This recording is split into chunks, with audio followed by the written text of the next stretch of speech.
Les deux formations, Reims en maillot rouge, culotte blanche, tout en bleu pour les Bastiais. L'entraîneur Pierre Cahuzac avait apporté une petite modification en titularisant précisément Zimaco qui a le ballon, le numéro 7 à l'aile droite. Et ces images que vous découvrez en couleur vous permettent de suivre une première offensive de Bastia, un tir de Lenoir.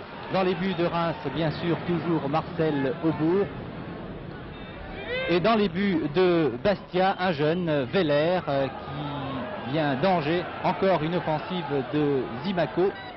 1-1-2, mais hors-jeu de Vergne. Et ce but marqué par l'Argentin Neumann est refusé par l'arbitre, monsieur Pitabzan, qui a suivi son juge de ligne. Le juge de ligne a signalé Vergne en position de hors-jeu. Pourtant le 1-2 avec Zimaco était fort, très beau. Mais finalement, l'arbitre refuse ce but. Cette action se situait à la 20e minute de la première période.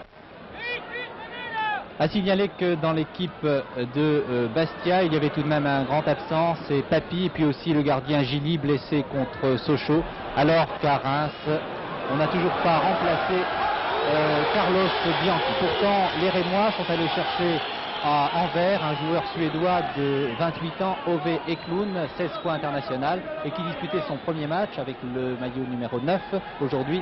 Eklund qui était arrivé il y a 3 jours à Reims, et pourtant regardez bien cette action à la 22e minute, un but remarquable que nous allons revoir au ralenti, signé Vergne pour Bastia, Bastia qui mène 1-0. Une très belle ouverture de Franceschetti, le capitaine corse, du pied gauche.